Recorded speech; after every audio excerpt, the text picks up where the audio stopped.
मनन मनन।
जय जिनेन्द्र। जय जिनेन्द्र। चलिए सभी अपना अपना वीडियो ऑन कर लीजिए। वीडियो क्या ऑन करूँ?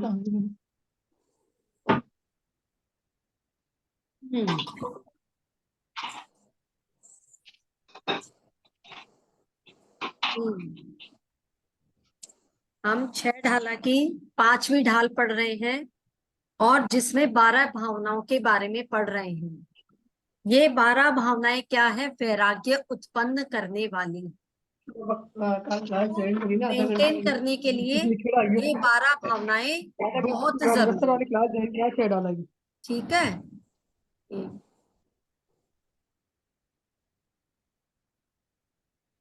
हाँ तो नीलम भाभी सबसे पहले आप मंगलाचरण कीजिए।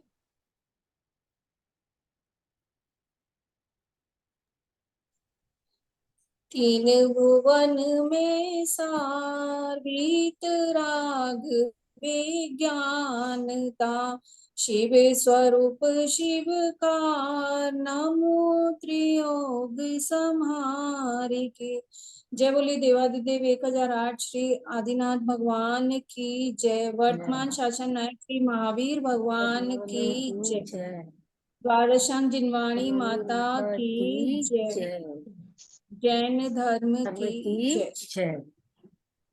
हाँ तो हम पढ़ रहे थे कि ये जो 12 भावनाएं हैं, ये 12 भावनाएं माँ के समान है वैराग्य उत्पन्न करने में, वैराग्य को बढ़ाने में, उसको बरकरार रखने के लिए ये 12 भावनाएं क्या है? माँ के समान है। और इन 12 भावनाओं का बार बार में चिंतन करने से हमारे को रत्नेत्र की प्राप्ति होती है, मोक्ष मार्ग हमारा प्रशस्त होता है। फिर हमने पढ़ा कि ये संसार में जो कुछ भी हमें दिखाई दे रहा है वो सब अनित्य है, कुछ भी चीज नित्य नहीं है। हमें हमारे चारों तरफ जो भी कुछ दिखाई दे रहा है उसमें कोई भी चीज ये नहीं कि जो बनी हुई रहेगी, वो कभी ना कभी क्या है? खत्म होने ही वाली है। तो उसे हम बोलते हैं अनित्य भावना। उनका स्वरूप किसके समान होता है? इंद्रधनुष के समान होता है या बिजली के समान होता है। जैसे बिजली एक क्षण में नष्ट हो जाती है, चमकती है और खत्म हो जाती है। इंद्रधनुष है, दिखाई देता है फिर लुप्त हो जाता है। ऐसे ही संसार में हमें जो ये सब चीजें दिखाई दे रही है, हमारा यौवन, घर, बंगला, और ये जो हाथी घोड़े, अभी हाथी घोड़े नहीं होते तो हमारे पास क्या होता है, व्हीकल्स होते हैं ना, गाड़ियां हो गई, किया, अमेज, मारुति की नई नई सारी, एक्टिवा, सिटी होंडा, ये सब गाड़ियां जो है क्या है, कोई भी रहने वाली नहीं है, ये सब की सब नष्ट होने वाली है। ये हमारे जो इंद्रियों के विषय भोग हैं, जो हमें अच्छे अच्छे दिखाई दे रहे हैं, जो हम आइसक्रीम खाते हैं, डोसा खाते हैं, सब कुछ भी रहने वाले नहीं है, सारे इंद्रियों के भोग नष्ट होने वाले हैं। तो इस भावना को बोलते हैं अनित्य भाव। अब हम आज चलते हैं दूसरी भावना की तरफ, अशरण भावना। अशरण मतलब कोई भी शरण नहीं है, कोई भी हमारी शरण नहीं है, जिसको हम चारों तरफ देखते हैं कि ये हमारा, शायद ये हमारी शरण है, ये हमारी शरण है, लेकिन वास्तव में देव शास्त्र और गुरु के अलावा कोई भी हमारी शरण नहीं है। पंडित दौलत राम जी अपने शब्दों में कैसे समझा रहे हैं अशरण भावना को, तो उसको हम समझते हैं। चलिए मैं स्क्रीन शेयर करती हूँ।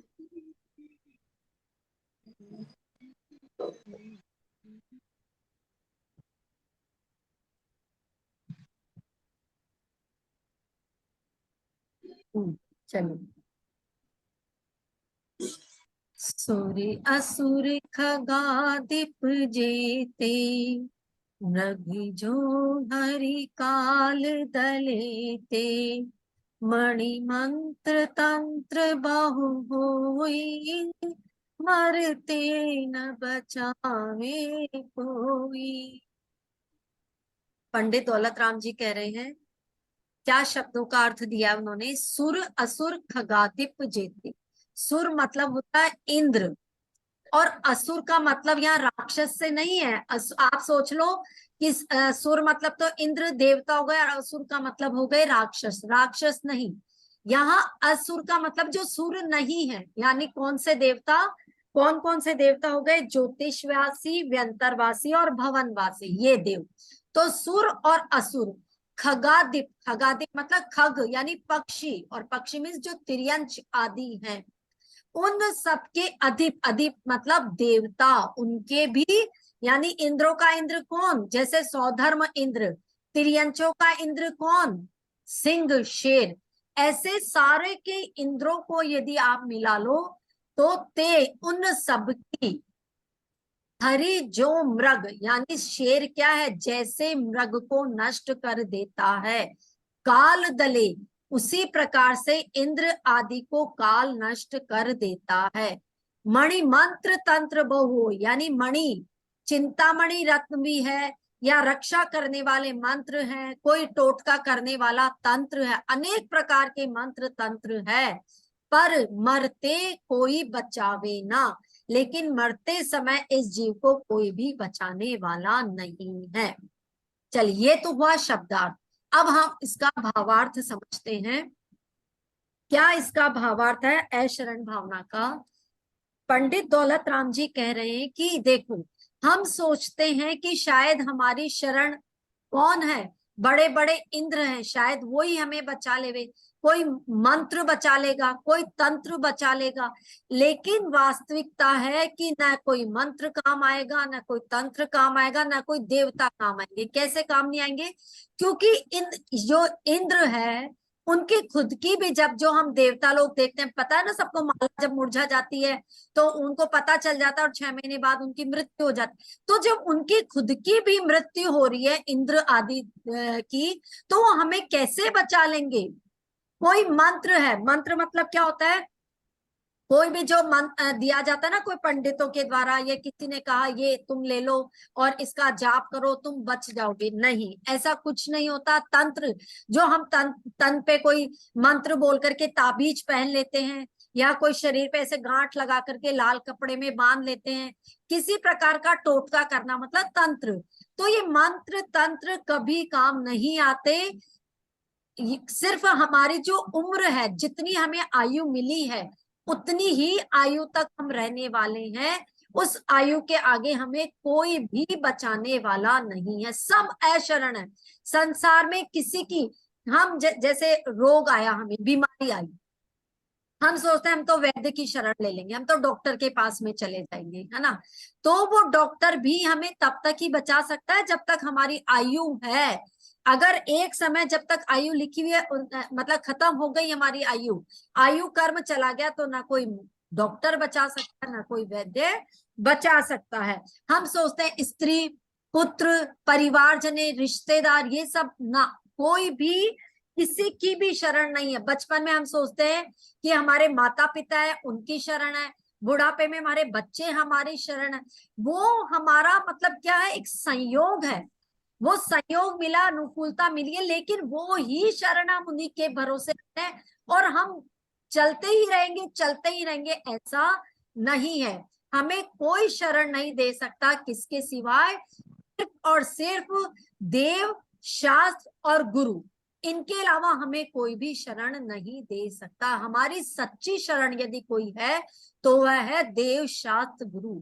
तो यदि कोई अपने ऊपर संकट आता है, विपत्ति आती है, किसी प्रकार की आदि व्याधि आती है, तो हमें किसकी शरण लेनी चाहिए? मतलब वैसे भी देव शास्त्र गुरु ही हमारी शरण है, चाहे किसी प्रकार का संकट नहीं है तब भी, है ना, सारी प्रकार की अनुकूलता है तब भी, विपत्ति में भी सिर्फ देव शास्त्र गुरु है जो हमें क्या कर सकते हैं, शरण दे सकते हैं। और वो जब शरण देते हैं, हम उनके कहे अनुसार चलते हैं, तो क्या होता है, हमारा मोक्ष मार्ग प्रशस्त होता है और हम उस मोक्ष मार्ग के पथिक बनते हैं। क्योंकि शरण अगर मिल जाती कृष्ण को, कृष्ण का पता आपको, एक तीर लगा कृष्ण के और वो क्या हो गया, ढेर हो गया। कृष्ण जो क्या था, नारायण, वो भी जाकर के क्या हो गया, उसको भी किसने डस लिया, काल रूपी शेर ने उसको डस लिया, नहीं बचा पाए कोई भी उसको। तो इस संसार में कोई किसी को नहीं बचा सकता।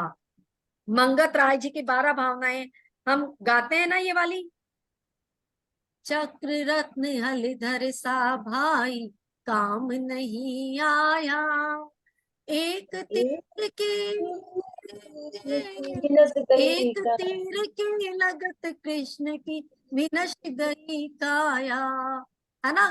कृष्ण जैसे अगर जिनके हाथ में चक्रधारी जो है वो भी अगर खत्म हो जाते हैं तो फिर हम तो है ही क्या। इसलिए संसार में अगर कोई शरणभूत है तो वो देव शास्त्र गुरु, सच्चे देव शास्त्र गुरु शरण है। इसके अलावा संसार में सब असार है, कोई भी हमारी शरण नहीं है। चलिए आगे भावना बढ़ते हैं हम। आगे की भावना 5 नंबर की भावना, 5वां छंद।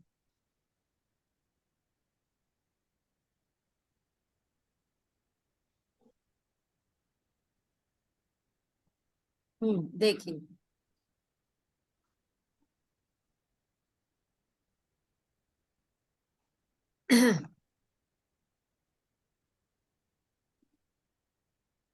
चाहूं गति दुख जीव भरे हैं, परिवर्तन पंच करे हैं, सब विधि संसार असारा, या में सुख नहीं लगारा। पंडित दौलत राम जी इस संसार की असारता को बहुत ही मार्मिक ढंग से समझा रहे हैं कि ये संसार है क्या, जिसको तुम समझ रहे हो कि सुख की खान है, वास्तव में ये संसार सुख नहीं, संसार तो वो बोल रहे हैं असार है। सब विधि संसार असारा, हर तरह से ये संसार क्या है, असार है। उसकी असारता को उन्होंने कैसे डिफाइन किया है, देखिए, जीव चहु गति, यह जो जीव है चारों गतियों में दुख भरे है, दुख को प्राप्त कर रहा है, दुख को भोग रहा है। अब देखो हर जीव का अपना अपना दुख है।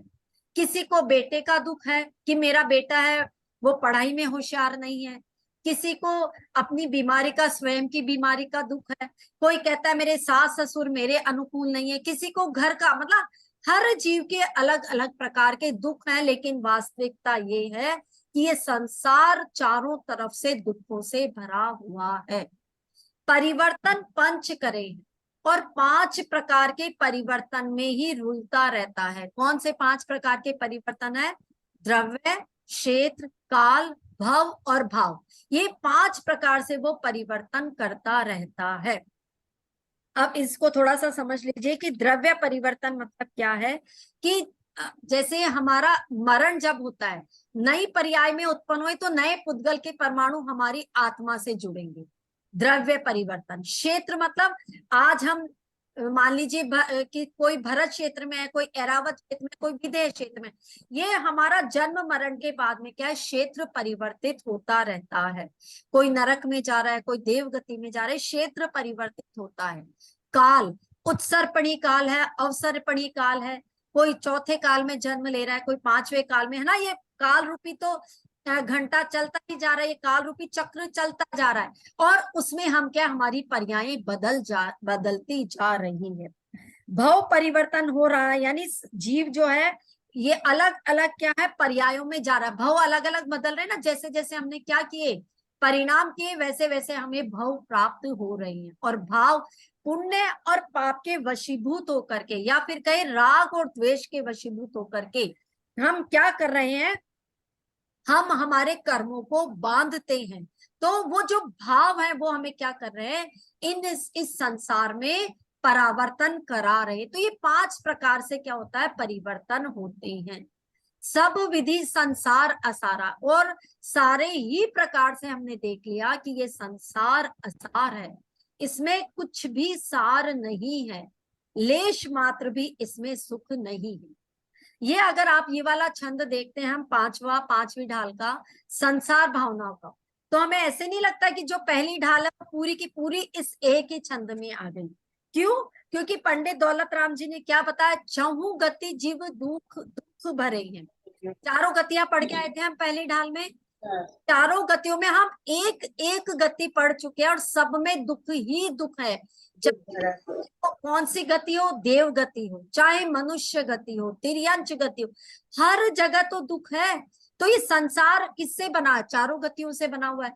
और अगर 4 गतियों में हमने देख लिया कि यहाँ क्या है, दुख ही दुख है, और हम हमारे जैसे परिणाम कर रहे हैं, जैसे भाव कर रहे हैं, वो भाव क्या डिसाइड करता है, हमारा भाव डिसाइड करता है, हमारा द्रव्य, क्षेत्र, काल, सब कुछ वो डिसाइड करता हमारे भाव।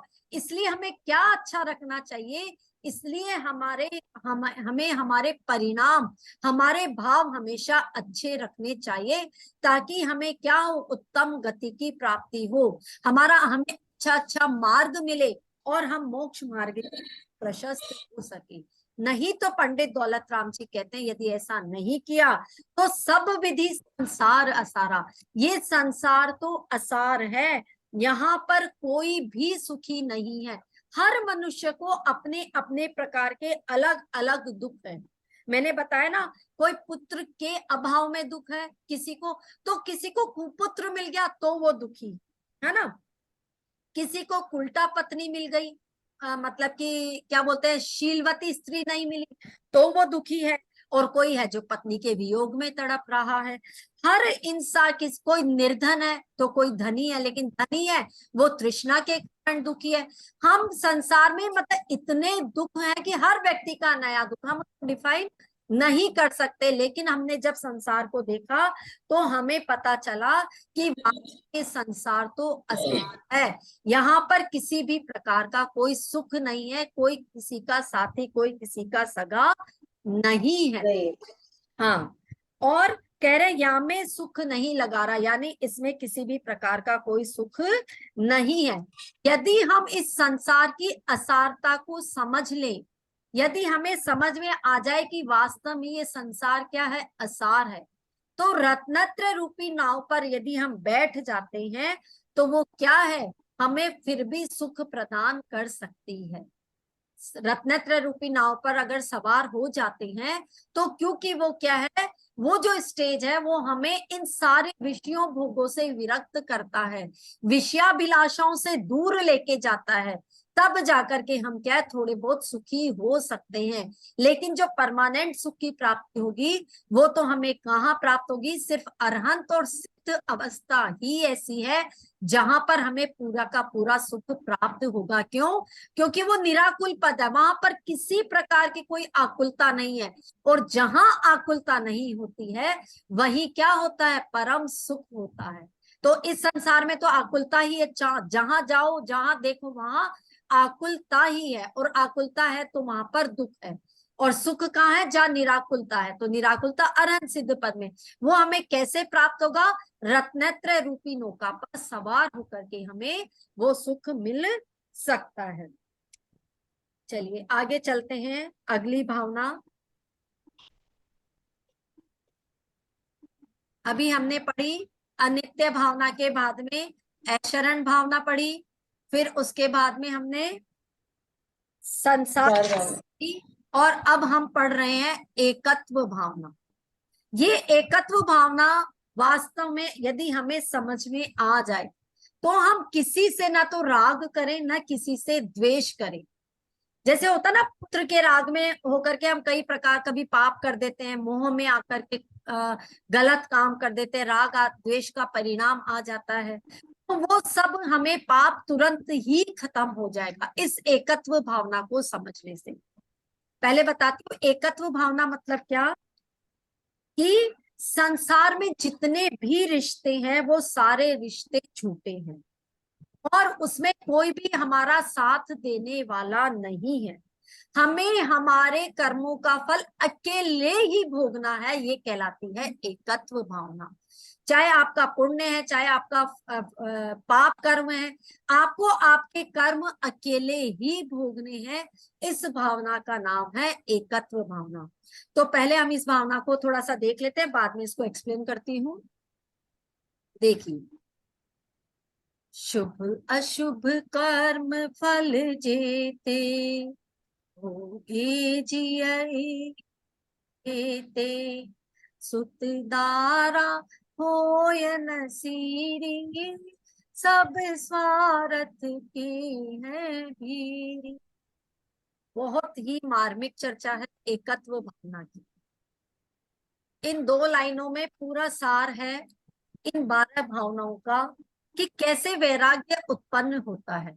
शुभ अशुभ कर्म फल जेते, जो हमारा शुभ कर्म है या अशुभ कर्म है, जितने भी कर्म हैं, और ये जो फल हमें दे रही है तेते, वह सभी एक ही जीव, अकेले ही जीव को भोगना पड़ता है।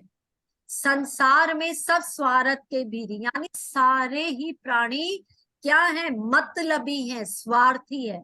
चाहे वो बेटा हो, चाहे पिता हो, चाहे माता हो, चाहे बहू हो, बेटा हो, सब क्या है, स्वार्थी प्राणी हैं।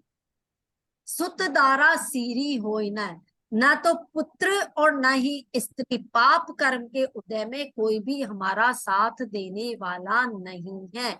सब क्या है, सिर्फ अपने मतलब को ही साधने वाले हैं। जब तक पुत्र को पिता से काम है तब तक तो वो पिताजी पिताजी करता है, और जब उसकी अच्छी नौकरी लग गई, अच्छा उसको व्यवसाय मिल गया, तो भूल गए कौन से पिताजी। आज की वास्तविकता ये ही है संसार की। न पुत्र पिता को पूछता है और न ही पत्नी अपने पति को पूछती है।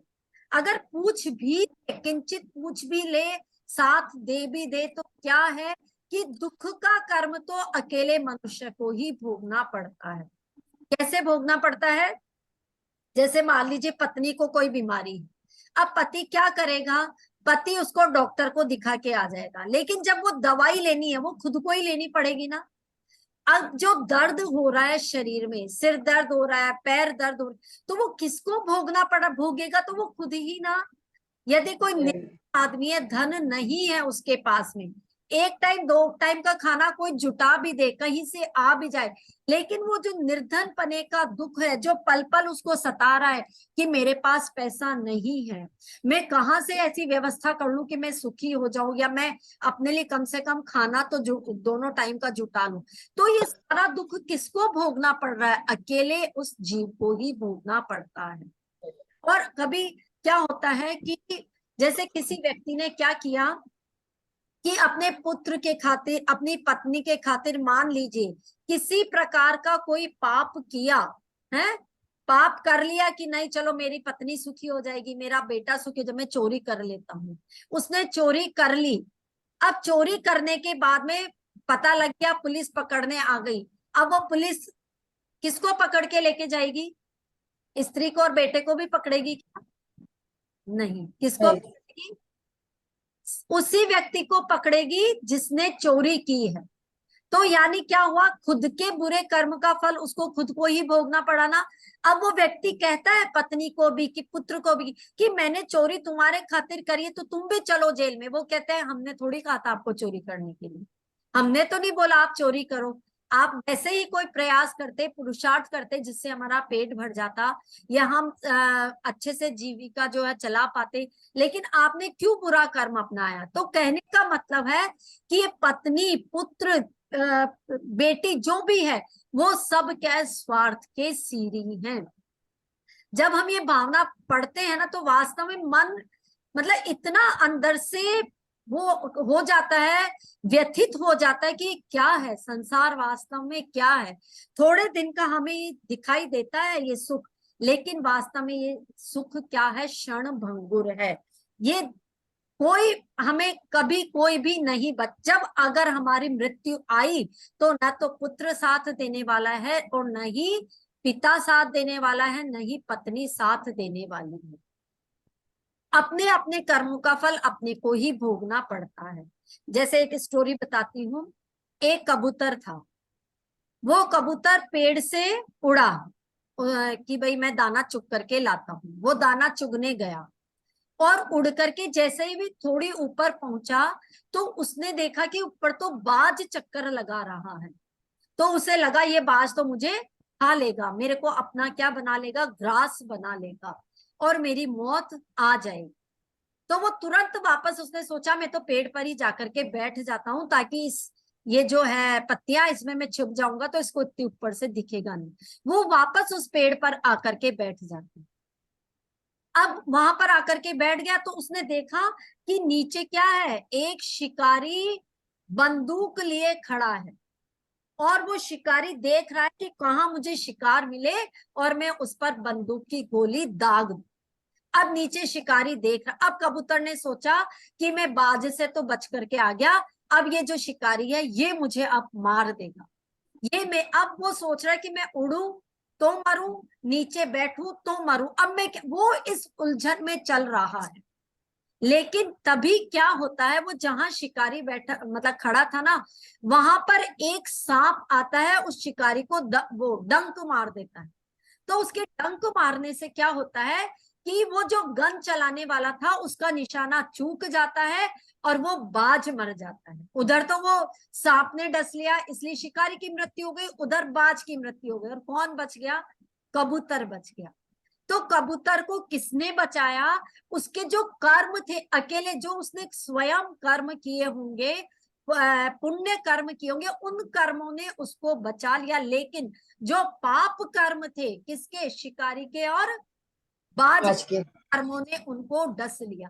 तो कहने का मतलब यह है कि अपने सिर्फ कर्म ही है जो हमारे साथ है, बाकी कोई भी संसार में किसी का भी नहीं। है न साथी है। ये सब जो जितने भी रिश्ते नाते हमें दिखाई दे रहे हैं, ये सारे रिश्ते नाते झूठे हैं। कोई कोई भी हमारा सच्चा साथी नहीं है। दो लाइनें एक जगह आती है, सब झूठे रिश्ते नाते हैं, सब झूठी प्रेम कहानी है, क्षण भंगुर है ये जीवन, इस चेतन की यही कहानी है, सब झूठे रिश्ते नाते हैं। यानी इस संसार में कोई भी रिश्ता सच्चा नहीं है। हम अकेले ही आए थे और हमें अकेले ही जाना है। हम पति पत्नी भी आपस में बोलते हैं ना, जन्म जन्म का साथ है हमारा तुम्हारा। ऐसा कभी नहीं होता। जन्म क्या, अगर हम अगले जन्म में साथ साथ उत्पन्न होंगे तो क्या पति पत्नी बनेंगे क्या? अगर एक साथ उत्पन्न हुए तो भाई बहन बन जाएंगे हम, तो पति पत्नी कैसे बनेंगे? तो फिर जन्म जन्म का साथ कैसे हुआ? तो ये सिर्फ कहने की बात है, कोई किसी का ना तो साथ देता है। अंतिम समय में हमने देखा है कि पत्नी भी कहाँ तक जाती है, सिर्फ घर की पैड़ी तक जाती है, उसके बाद में पत्नी भी आगे नहीं जाती है। तो ये संसार में सब अकेले ही आते हैं, अकेले ही जाते हैं। सिर्फ क्या साथ में लेकर के जाते हैं? अपने पुण्य और पाप रूपी कर्म लेकर के जाते हैं। तो ये जो तीनों भावनाएं आज हमने पढ़ी, ये तीनों भावनाएं हमें एक ही चीज सिखा रही है कि ये संसार, ये रिश्ते, ये नाते, ये जीवन, ये सब कुछ असार है, इसमें कुछ भी सार नहीं है। इसलिए अपना जीवन को यदि अमूल्य बनाना चाहते हो, कुछ कमाना चाहते हो, कुछ अच्छा साथ में लेकर के जाना चाहते हो, तो देव शास्त्र गुरु की शरण लो। जितना समय इस धर्म में व्यतीत कर सकते हो, शास्त्र स्वाध्याय कर सकते हो, जिनवाणी श्रवण कर सकते हो, पढ़ सकते हो, पढ़ा सकते हो, तो सिर्फ ये ही काम करो। इसके अलावा तो आपके साथ मात चाहे जितना धन इकट्ठा कर लो, वैभव इकट्ठा कर लो, एक आपके साथ में कण मात्र भी जाने वाला नहीं। सिकंदर की मृत्यु हुई और वो गया, तो उसने क्या कहा था कि मैं अंतिम समय में जा रहा हूं, मैंने इतना वैभव इकट्ठा किया, लेकिन आप मुझे देख लो, मेरे जाते टाइम क्या दोनों हाथ खाली है। क्या क्या नहीं किया था सिकंदर ने इस पूरी दुनिया में विश्व विजेता बनने के लिए? क्या नहीं किया? सब कुछ तो किया, मार काट हिंसा सब कुछ जो कर सकता था, लेकिन जब वो गया तो उसके दोनों हाथ खाली थे। तो ये सारी भावनाएं जो हमने पढ़ी, 6 भावनाएं शुरू की, क्या है? वैराग्य वर्धन भावना है, जो हमें बताती है कि वास्तव में संसार सार है। तो अब हमें इससे क्या शिक्षा मिल रही है कि यदि हम गृहस्थ जीवन में है, रहो, कोई बात नहीं है, लेकिन आसक्ति का जो भाव है, मोह का जो भाव है, उस मोह रूपी भाव को छोड़ना होगा। इस मोह के कारण जो हम राग द्वेष गंदे गंदे काम जो पाप कर रहे हैं, उन सब को हमें छोड़ना होगा। ये पांचों भावनाओं का सार यही है ना। अब हमें इस भावना के आगे अब हम कल पढ़ेंगे अशुचि भावना। चलिए पहले एक बार स्तुति कर लेते हैं, और फिर उसके बाद में हम एक बार वापस थोड़े से क्वेश्चन पूछेंगे, ठीक है? हाँ प्रमीला भाभी, आप करेंगे जिनवाणी स्तुति शॉर्ट में जरूर। माँ हाँ करिए माँ करिए। माता तेरे चरणों में हम वंदन करते हैं, तेरे ज्ञान की गरिमा का अभिवंदन करते हैं। मेरे मन के अंधेरे में कुछ ज्ञान प्रकाश भरो, जीवन के सबेरे में अब कुछ तो विकास करो। पावन पद कमलों में सतवंदन करते हैं, तेरे ज्ञान की गरिमा का अभिवंदन करते हैं।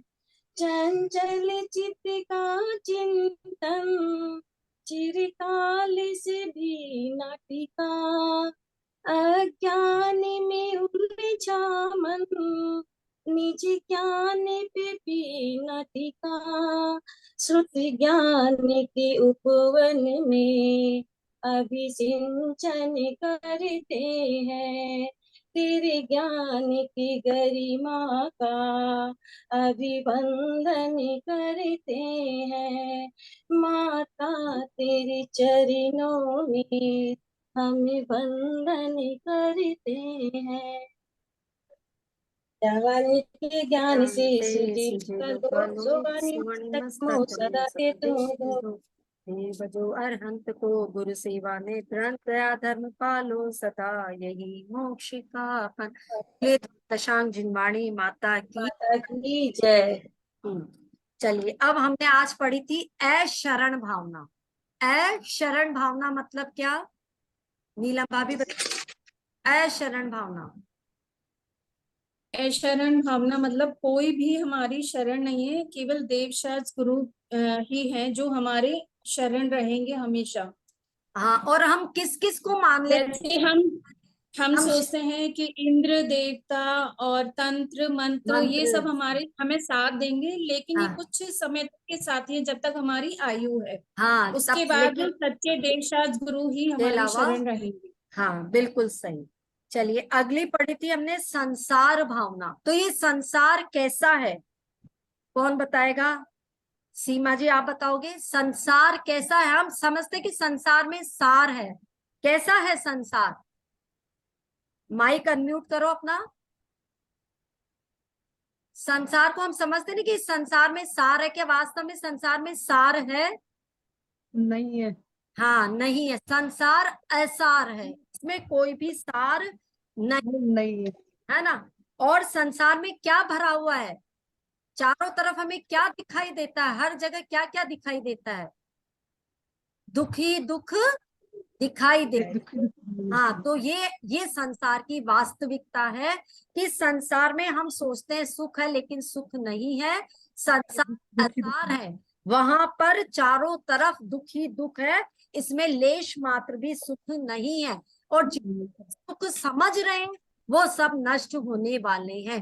कुछ देर के लिए हमें लगता है कि अनुकूल परिस्थितियां हैं, सुख है, लेकिन वो क्या है, धीरे धीरे वो सब खत्म हो जाने वाले हैं। चलिए एक और पढ़ी हमने, एकत्व भावना। क्या मतलब है एकत्व भावना? मतलब कौन बताएगा? हैंड रेस करो। एकत्व, पुण्य हाँ प्रमीला पुण्य भाभी। पुण्य और पाप कर्मों के फल जितने भी है उनको यह जीव अकेला ही भोगता है। बिल्कुल पुत्र सही, स्त्री साथी कोई नहीं, सब मतलब के साथी है। ऐसा बिल्कुल ही सही, एकत्व भावना है। बिल्कुल सही बोला आपने। एकत्व भावना का मतलब अकेले ही पुण्य और पाप का फल भोगना है, कोई भी इस पाप और पुण्य के फल में हमारा साथ देने वाला नहीं नहीं। है। एकत्व भाव। अब कल हम पढ़ेंगे अशुचि भावना। जिसके पास, किसी के पास 6 डाला की किताब है ना, तो साथ में लेके रख लिया करो, कॉपी पेन रख लिया करो, ताकि थोड़ा बहुत आप लिख लो, ताकि जब समय आए तो वापस से आप उसका रिवीजन करें। चलिए आज के लिए इतना ही। सभी स्वस्थ रहे, तंदुरुस्त रहे, और कल फिर मिलेंगे एक नई